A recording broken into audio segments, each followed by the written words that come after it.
Bismillahirrahmanirrahim. Maka tenangnya hati selain dengan berzikir adalah dengan mengurangi dosa. Dengan mengurangi dosa. Hati kita tidak akan merasa kenikmatan. Puncak kenikmatan hati adalah dengan menjauhkan dari dosa.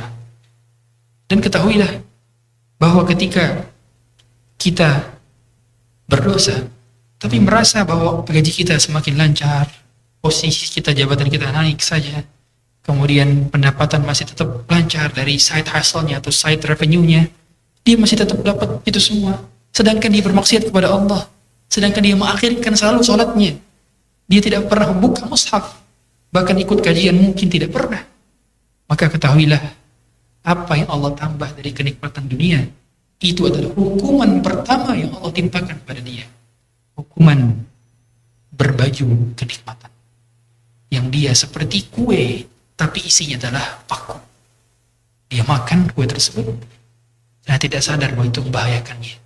Itulah istidraj. Itu yang Allah katakan, sanastadrijuhum min haitsu la ya'lamun wa umli lahum. Kami akan berikan, mengulur-ulur ke dia.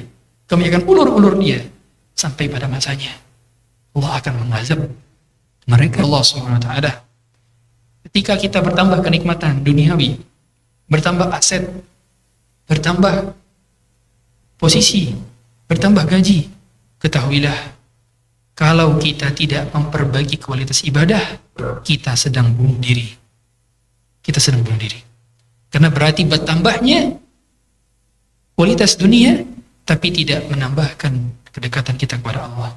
Dan segala hal yang menambah kenikmatan tapi tidak menambah kedekatan, dia adalah istidraj. Maka mudah untuk melihat dan mengetahui bahwa kenikmat yang Allah berikan kepada saya ini sebetulnya nikmat atau adab. Mudah lihatnya dari kualitas ibadah kita. Ibadah kita, lihat. Dengan bertambahnya gaji, saya semakin berada di saf pertama atau tidak? Semakin bertambah gaji, saya semakin sering bersedekah atau tidak? Semakin bertambah gaji, bagaimana kualitas hubungan saya memuliakan istri saya? Bagaimana kualitas saya untuk berbakti pada orang tua saya? Begitu lihatnya. Kalau ada pertambahan dari kualitas dan kualitasnya, berarti itu adalah betul-betul kenikmatan. Itulah kenikmatan yang Allah tambahkan kepada orang beriman. Tapi kalau tidak, itu adalah azab dan hukuman.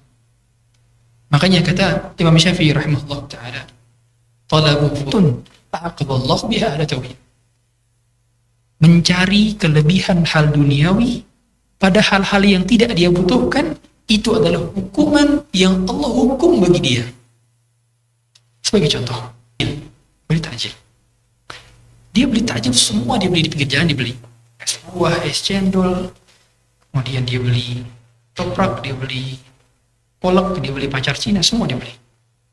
Tapi ujung-ujungnya yang dimakan hanyalah kurma dan air putih dan satu gorengan. Sisanya cuma dilihat atau cuma dicicipin sedikit dan mubatir. Tidak dia makan dan tidak dia kasih juga ke orang. Itu adalah hukuman yang Allah hukum dia. Sama seperti orang yang dia motif membeli sesuatu hanya karena ingin koleksi. Dia tidak pakai itu, tapi menumpuk di lemari, menumpuk di rumah, sedangkan tidak memakai, dan dia juga tidak dihibahkan. Tidak dipakai dan tidak dihibahkan. Maka itu adalah hukuman. Atau ibu-ibu, kalau ada hadir di sini ibu-ibu,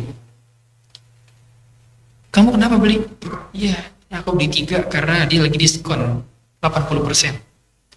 Emang kamu pakai? Enggak, ya buat jaga-jaga aja. Ketahuilah, itu bukan dapat bonus diskon. Dia sedang dihukum oleh Allah Ta'ala karena dia membeli sesuatu yang tidak dia gunakan. Karena harta yang kita beli akan dihisap, sedangkan penggunaan yang belum tentu kita gunakan. Karena kita harus tahu bahwa yang Allah tanya nanti di hari kiamat adalah dari mana pendapatannya dan untuk apa digunakan. Min aina iktasaba wa fima anfaqa. Dari mana revenue-nya dan untuk apa spending-nya. Itu yang Allah tanya. Sehingga setiap dari kita mau beli sesuatu, dari mana dapat hartanya, dan benar-benarkah kita butuhkan itu, kita akan ditanya oleh Allah Ta'ala. Halaluhu yuhasab wa haramu yu'adzab. Yang halal akan dihisab, yang haram akan diazab. والحمد لله.